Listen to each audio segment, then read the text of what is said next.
Ձևական տրամաբանության մի կանոն, որը այստեղ աշխատում է, մտածողության կանոն է, կա Արիստոտելի մոտ, կա Դավիթ Անախտի մոտ եւ դասագրքերում, ովքեր որ տրամաբանության դասագրքով հիմա սովորում են ու շատ կարդում են, այս բոլորի մոդելը կա, որն է դա։ Ուրեմն, երբ որ կանխադրույթը վերցնում է կեղծ, սուտ, հետո այդ ամբողջ բխեցումների սիստեմը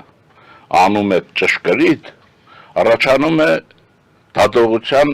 ճշմարտացիության պատկեր, հետևություններ թվում է շատ ճշմարիտ, բայց ինքը ամբողջովին կեղծ է, որտեղ կանխադրույթը սխալ է վերցրած։ Հիմա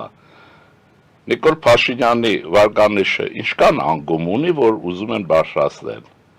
Ով գիտի դա։ Ես կարող եմ ասել, որ իմ դիտարկումները, որտեղ ես հայաստանյան սոցիոլոգիական տվյալներին չեմ հավատում, ուղիղ եմ ասում, մարդկանց եմ ճանաչում, օրինակ Գելապկա չեմ հավատում, դա սարկող է։ Ուրեմն ռուսականը չեմ հավատում, որտեղ նրանք քաղաքական պատվեր են կատարում։ Եվ այսպես, եւ հետաքրքիր չի արդեն, եթե սրանք ասեն, որ հասկացնեմ։ Պատկերը իսկական։ Հիմա ասեմ պատկերը։ Դրա համար քաղաքագիտությունը ունի իր մեթոդաբանությունը, առանցին իհարկե սոցիոլոգիան իրեն շատ է պետք։ Առանց սոցիոլոգիայի կարծես չլինի, բայց քանի որ փչացած է սա խոռոչը, գելապ չկա, դա Երևանյան գելապ է, փողը տալիս է, սեժի տվերը խփում են։ Ուրեմն ու մնացած մանիպուլյացիա։ Դրա համար մենք օգտվում ենք մեր մեթոդաբանությունից, որը փորձարկված աշխարհում է։ Դա դիտարկման մեթոդն է։ Իհարկե դա այն խորքի մեթոդ չի շատ հզոր, բայց դա առողջ բանականության շրջանակներում պահելու խնդիր ունի եւ անում է դա, այսինքն ուրիշ բան չկա փոխարինելու դրան։ Մնացած այնտեղ ինչ որ նորագույն մեթոդներ են եւ այլն, դրանք լսարանում է անելը հեշտ, ուրեմն բացադրելը, բայց այս բարակայամար արդյունավետ չի։ Դրա համար հիմա այս դրական մեթոդի ես ասում եմ իմ փորձը։ Դուք գիտեք, որ ես գրեթե ամեն կիրակի Հայաստանի Հանրապետության որևէ շրջան, որևէ վայր գնում եմ տարբեր առիթներով եւ շաբաթվա մնացած մասն էլ Երևանում եմ, որոնք մենք ամփոփում ենք, գործադիր կոմիտեով գնացող եկողներս մեր հավաքում ենք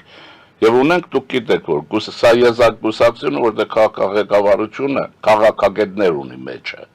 մենակ ես չեմ, մասնագիտական են։ Եվ եթե տարիք է լինում, նաեւ ուրիշի ձեզ կհարցնենք, մյուսին կհարցնենք, մենք խնդիր չունենք, որտեղ բաց ենք գործում։ Ուրեմն Նիկոլ Փաշինյանի վարկանիշը այդ կան անգում չունի, որ բարձրացնեն։ Անգում ինչ կան է, այդ սոցիոլոգիան չկա, բայց հիմա այնպես որ տագնապ լինի այդ բացարձակ իմաստով, այստեղ ներդրվում է այդ գաղափարը առաջին հերթին։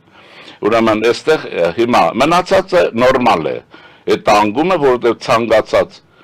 կուսակցություն վերելք ունի, վայրեջք ունի եւ բնական է որ նա չի կարող բարձր նիշի վրա մնալ, դա հնարավոր բան չի։ Կասեմ Գերմանիայի օրինակը, տեսեք, Ֆրիդրիխ Մերցը երկու քվեարկությունով անցավ։ Կասեմ ինչ եղել, գիշեր Բունդեստագի ընտրություններում եղել է, որպես հասկանանք։ Ուրեմն այդ անգումը չունի։ Հետևաբար այդ ներդրված գաղափարը, բայց դա ներդրվում արդեն Մոսկվայից, որտեղ Մոսկվայի ստրատեգիան է սա։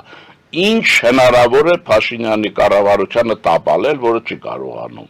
Ինչու, որովհետև Փաշինյանը Հայաստանի պետականությունը ոչ պրոամերիկյան է տանում, ինձ թվում է, ոչ պրոռուսական, այդ շատ մեծ հաշվով էլի։ Իր քաղաքականությունը Հայաստանակենտրոն է։ Այս մեկը հայի մի մասի համար հասկանալի չի։ Թուրքիա չի, Ռուսաստան չի, բա ինչ է։ Եվ որ Թուրքիա, Ռուսաստան էս խաղն է խաղում, դա էսեք Հայաստան չկա մեջը։ Ուրեմն ընդհանրապես մոդելային իմաստով սա է։ Անգում էլ պիտի ունենա, պատերազմ է եղել, այդ ամեն ինչ է եղել, այսքան քարոզություն, դուք տեսեք, Ալիև ինչ արեց։ Նավթադոլարները աշխարհով մեկ օգտագործեց, նավթադոլարներով բանակ ստեղծեց, Հայաստանի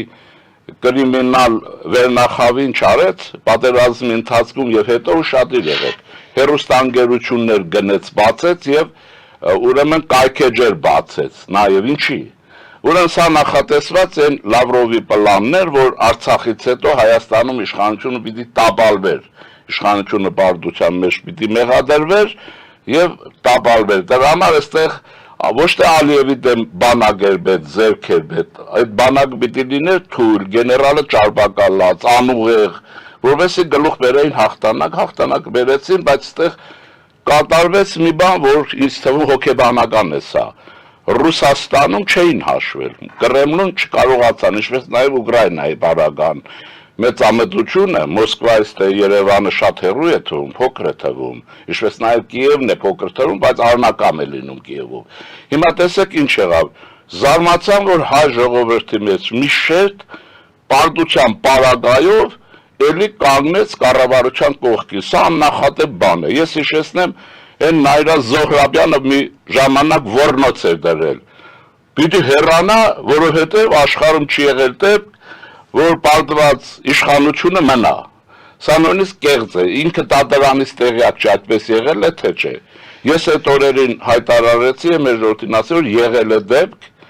եւ մեր նման վիդեովիճակ եղել է 67 թվականին Եգիպտոսում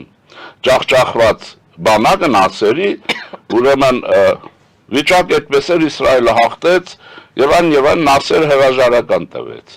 հրաժարական տվեց, բայց մերի նման չեղավ, ոհմակով հələ լուրը չեկած, որ պարտվել են, լսվեն կառավարության շենք, դեմքերը հայտնի է, երևում են, չեն կարող, Ռուսաստանն է եւ ինչ եղավ, ուրեմն Նասերը հրաժարական տվեց, պարտվել էր եւ ազնիվ է թվում է։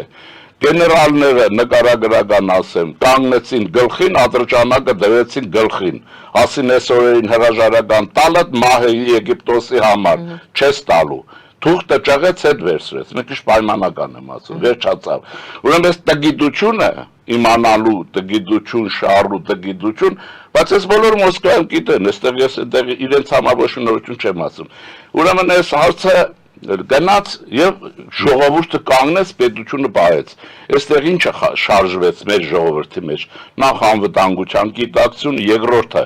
հավերժ անցյալների կենսագրություններ իրենց առաջ, բայց ինստինկտիվ ազդի իմաստով մեր մեջ բոլորի մոտ աշխատեց հին պետականության, հին ավանդույթի պատմական հուշը։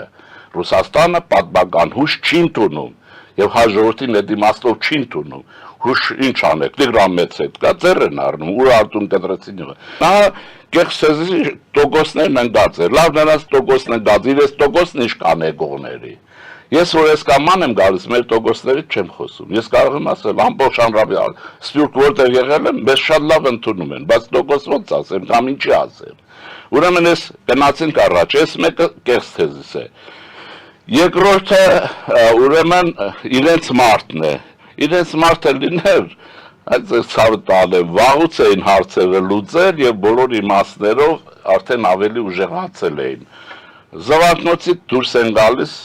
ուրեմն ագարագից դուրս են գալիս զորով, Սյունիքից դուրս են գալիս ռուսների մասին, էլի ասում են Նիկոլ իրենց մարդն է։ Այդ ծևի իրենց մարդ չի լինի, Սերժը 10% լիներ, Քոչարյան Ռոբերտն 3%։ Բագոներ լիներ 100%, բայց այդպես չի։ Ուզում եմ ասել մանիպուլյացիոն քաղաքական մեխանիզմ է, ինֆորմացիան, որը խաղացվում է